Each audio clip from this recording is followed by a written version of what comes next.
My name is Brian Guerrero. I'm a middle school teacher in Lenox, which is kind of down the Imperial, down at the 405, right there by the airport. I'm also fortunate enough to be the president of the Lenox Teachers Association, our CTA affiliate. And I'm just going to give a little bit of information today for everybody about CTA's role in Common Core and kind of the development of teachers and then some other programs. CTA has really been involved with the Common Core from the beginning. You know, NEA, it's a national, Common Core is really a national effort. You know, NEA, the National Educators Association, has been involved with it. CTA has been involved with other state organizations really from its inception. Here in California for the last couple of years, CTA has really been working in a couple of different areas. Probably the most noticeable to folks is a massive professional development push. CTA has really recognized, and teachers have really recognized, this was mentioned before, teachers by and large support Common Core. It really is the way we should be teaching. It's something we all recognize. When we see the Common Core standards, or the Common Core expectations, we know that's what we should be doing with our students, that's what we want for our own children and things like that. Unfortunately, it's not necessarily what we've been doing in the last couple of years. You know, the last few decades have really seen an over-focus on certain types of testing and certain types of evaluation.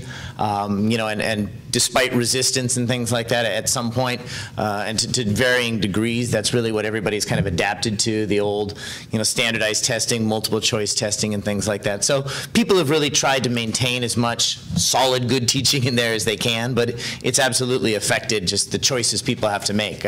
Particularly in places, the district where I teach, there are a couple of program improvement schools, you know, and you're judged and evaluated and determined to be a success or failure by how you measured up to some of those standards. So CTA has been doing a lot of work with veteran teachers, really trying to remind them that, you know how to teach. You know, you've got a history of teaching integrated units, student-centered units, units that really bring students into the picture and engage their learning, engage their interests, that are very rigorous. Also working with new teachers. You know, some new teachers have been fortunate enough to have that kind of experience over the last couple of years, but there are some new teachers who've really come into this profession under a very scripted kind of model, and the Common Core can be really scary for them. The Common Core can be really scary for a lot of people who have kind of been pushed into a certain style of teaching. So CTA has been working very diligently trying to get everybody engaged in that. A couple examples of CTA work. CTA hosts the Summer Institute at UCLA every summer. It's a week-long, very intensive institute in Westwood at UCLA. It's got a number of different strands, some kind of association strands, but for the last 3 years, it has had a major strand on instructional and professional development about the Common Core. There are hundreds of teachers who, going back as far as 2011 and even earlier, who've been trained by CTA in Common Core, the expectations, as they've evolved, the different aspects of it, whether it's testing, whether it's just the different parts of the standards and the shifts and things like that. One of the nice things about the Common Core Institutes at the Summer Institute is administrators often attend that as well. Principals, district administrators, school board members have attended that. So CTA has really been at the forefront of trying to bring everybody along and get everybody on the same page with that.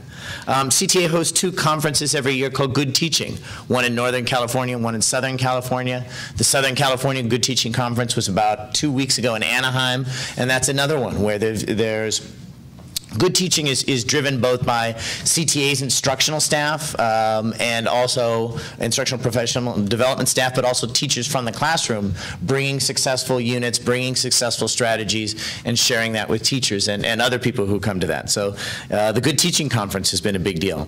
Also, we do a lot of smaller workshops. We've got Norma Sanchez here with us today, and some other CTA staff have been doing smaller kind of district size or regional workshops involving Common Core. And when I say it's smaller than some of these big conferences, but some of them still have hundreds and hundreds of attendees sharing what's been working, sharing their strategies, and getting some of their latest information through CTA about the Common Core. All of these focus on good teaching.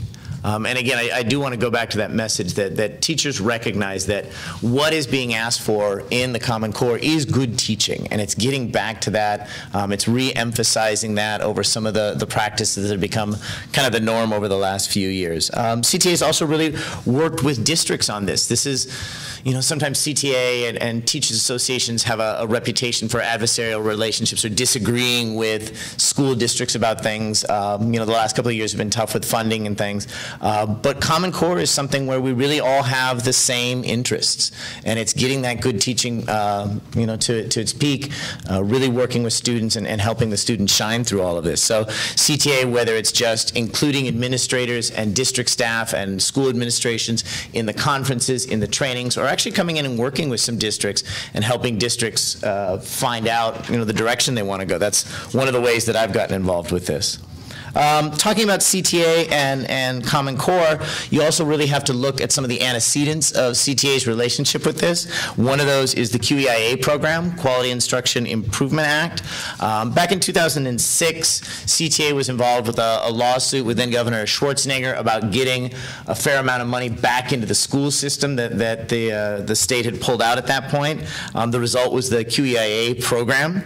QEI, one of the main achievements of the QEIA program was for participating schools to really lower the sizes of classes. A lot of schools participate in class size reduction, less in the last couple of years, but QEI really held schools that were participating to that low ratio in their K through 3 classrooms, and it also recognized that smaller classes are very important in upper grades, so there were also class limitations and funding to do that for 4th through 12th grades. There were also, for some of the high schools, counselor ratios and making sure that there were enough counselors to service the students.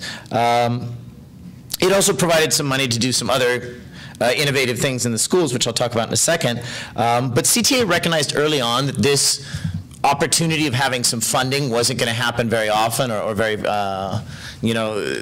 often. And so one of the things that CTA in their wisdom decided to do was bring in some outside evaluators. They brought in a group that had nothing to do with CTA to monitor the implementation of the QAA program and watch it, see where it was succeeding, see where it was not succeeding, and just kind of keep track of this. 7 years later, the results are in from that study, and there's a number of very important findings about the QEIA program that help us look forward to both the implementation of Common Core and another, the local control funding formula that's been brought up several times today. First of all, obviously, class size does matter. The schools that were able to implement those smaller classes and stick with them throughout have had marked success. Funding matters. A couple other things with that extra funding that was available. Teacher-driven professional development. Teachers largely know what they need to be successful in the classroom. Districts certainly have the initiatives and things that they want everybody to be a part of, but teachers understand what their students need. They understand as professionals a lot of times what they need to grow and to service their students. So teacher-driven professional development really kind of marked the highly successful QEIA schools with the less successful QEIA schools. Regular teacher collaboration, that's been something that was brought up a number of times on the panel today. Teachers need to talk with each other, whether it's across their grade level, whether it's across multiple grade levels. If you've got multiple schools in the area, teachers at different schools collaborating with each other, but just teacher collaboration and having regular, not just once a month, not just when there's time, but having teacher collaboration and opportunities for teachers to share and reflect on what has been successful. Targeted intervention was another characteristic of very successful QEIA schools. Having ways of identifying and servicing struggling students very early and not letting them kind of linger in the system. Also having principals as instructional leaders, and that's something I think we saw today with the panels too. Having principals that are engaged in the instruction, that are engaged in not just the administrative side of their job, but who see themselves and have the capacity to contribute to the instructional decisions and the instruction at their schools. Those findings really drive CTA, and particularly in my local, our approach to local control funding in the LCAP, as well as the Common Core. In our district, last year, we established a Common Core Implementation Committee with the school district. It consists of 5 teachers. It includes 3 principals, and it includes the director of instruction for our district. And this committee of 9 people is what makes the decisions about that Common Core implementation money in our district. You know, we heard varying degrees of teacher participation in the actual decision making, and Ms. Liu talked a lot about the importance of having teachers involved in advocating for Common Core and being kind of liaisons with the community and the public about how important this is, but it's also important to have teachers involved in the decision making about how this will happen. In our own district, that means that as we talk about how to use the Common Core money and how to make decisions about going forward with Common Core, we really look back at the results of QEIA, making sure that teacher-driven professional development is a part of Common Core preparation, coaching to make sure that teachers are supported is needed, collaboration must be a part of the Common Core implementation.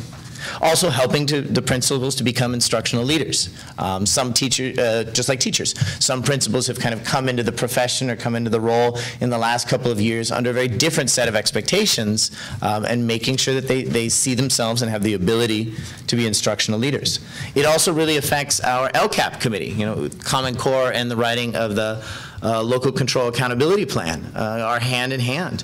More focus on professional development, really emphasizing as we make decisions about how we'll be implementing local control, that the smaller classes have benefited our students. The district where I teach, it's about 50% at this point English learners, it's 96% free and reduced lunch, it's 94% Latino, then there's a large group compared to the 96.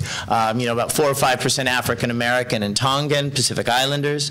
You know, so this is a community that's got a lot of needs, and having those class sizes where we can give the individualized attention, the individualized feedback, and devote the resources to those students is very important.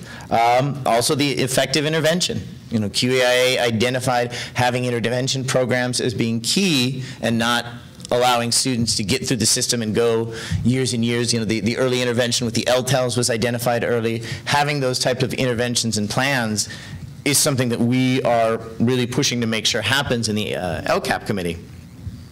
One other thing that I wanted to talk about, CTA's involvement.